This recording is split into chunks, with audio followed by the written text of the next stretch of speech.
Hi guys, so for today's video, sure, napa-video or napa-record or napa-edit na naman ako guys. It's been 24 hours na wala akong internet. Naputol daw yung ewan. Basta may naputol dito sa aming area na 24 hours na hindi pa naayos. Pakisagpara gud sa manok kasi banha diya sa background. Oy, so wala tayong magawa kundi mag-edit na lang muna. So tamad lang talaga mag-edit. Oy. So itong video na to ay kisabay talaga yung mga manok lagi. Ang video na to ay last year pa. Char. So ano pa to? 1 week ago, guys. So i-upload ko, i-edit ko, i-voice over ko kasi sayang naman ang effort ko sa pag-video na to, no. So pinas forward ko na nga lang fast forward para naman hindi madugay ba. So alam niyo nang ginagawa ko diyan, naghiwa ng gulay, sitaw, bataw. Meron kasi akong so tanghali na yan guys, mag-quarter na to 12 talaga yan. So meron akong estudyante, nag-iisip ko anong uulamin. Wala akong, actually may mga maluluto naman ako. Yan, tulad yung gulay. Pero hindi ko alam kung anong luto. Charot. So naisip ko, ginagawa mo?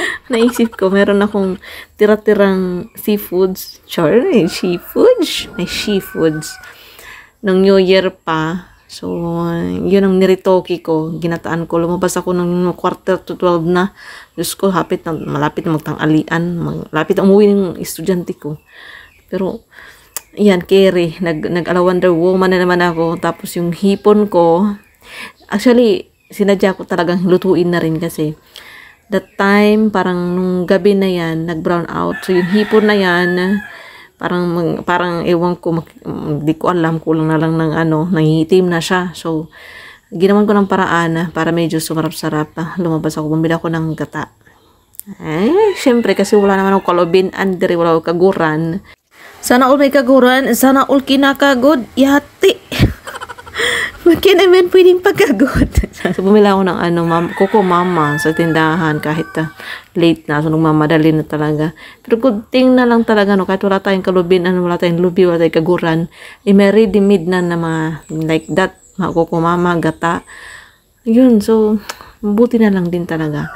Kasi ako, gusto ko talaga kumain ng mga gata ba? Pero wala akong magawa kasi wala akong tanim, Diyos ko. So, ang ginawa ko, pinulit ko na naman, bumili ako ng gata. Tapos, ayan, niluto ko yung gulay na may seafood sa social ang mananap. So, ginisa ko muna. Kikita nyo naman, ginisa ko yung bawang sibuyas. May luya ba yan? O wala ata. Ay, meron kasi nagata ako dyan eh. So, pilingon lang niya. Tama. Ano yung nilagay ko? Ano yung ginalagay ko na mahaba? Basta yun na yun. Tingnan yung hipon niya nangingitim na. Pero pwede pa yan. Pwede pa yan. Sayang naman itapon. Diyos ko, ang bili namin dyan. Ang kamahal-mahal. 450 ang kilo. Yati nung pa yung 31 ng umaga ng New Year. Mag-New Year. So, tira pa yan. 450 ang kilo guys. So, hindi pa siya yung medyo malalaki ha. Yung sinabi ko nga sa inyo, nung 31 ng umaga, pumunta kami ng Tagum. Kasi sa Tagum lang yung maraming bintahan niya seafoods. Grabe, yati na yan. Yung hipon na yan, nagpe-presyo lang yan ngayon ng 250, ganyan, yung ganyan kalaki. Pero nung nabili namin yan, 450 ang pagkamahal. Ang ginawa ko dyan, hindi ko inubos yung gata, tapos dinagdagan ng tubig. Hala kaday. So, matatawa kayo sa nagawa ko na yan. Pero wala, kanya-kanya tayong trip, no? Kanya-kanya tayo ng luto. Pakialam niyo ba kung ganyan ako ng luto? Pero masarap naman yan. Masarap yan.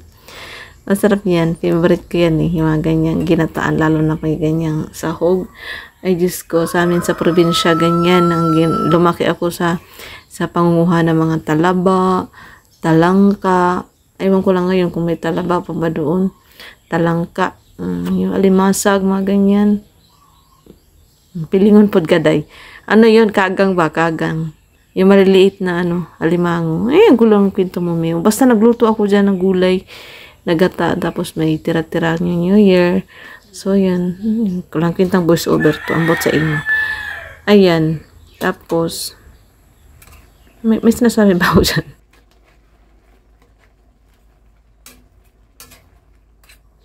Di ba ang sarap niyang tingnan? Sure.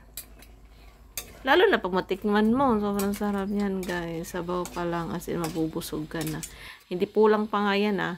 Wala pa siyang, dapat meron pa siyang kunting malunggay, kunting, basta, yung maraming gulay ba, utan. Sus, kalami na lang yun sa utan, o sa gulay.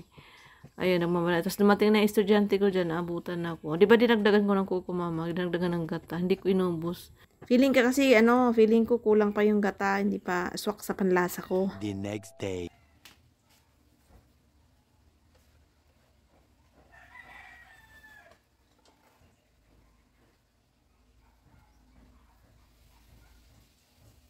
Jingle bells, jingle, jingle all the way.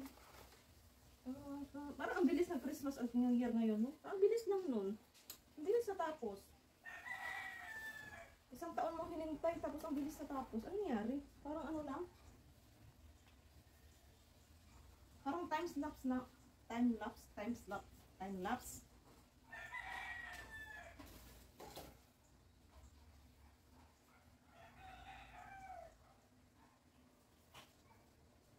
Parang 10 minutes lang yung bakasyon. Bilis.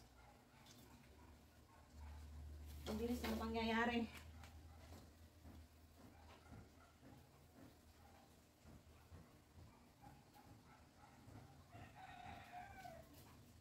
Mamadali yung panahon.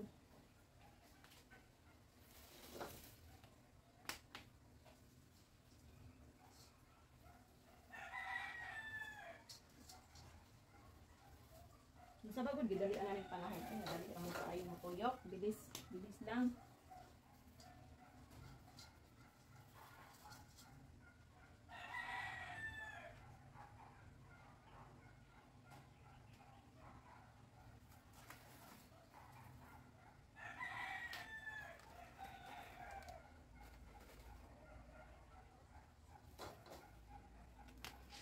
Fly, Miss America, fly.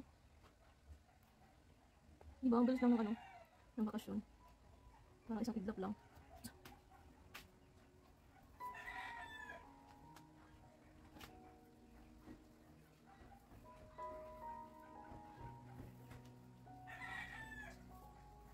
Napalit na kaya ako sa December ng Christmas. Kaya sayang.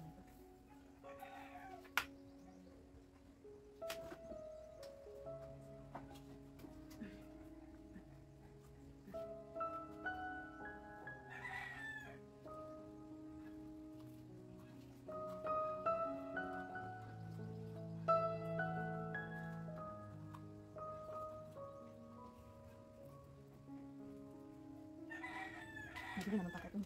Hindi naman pakai ito.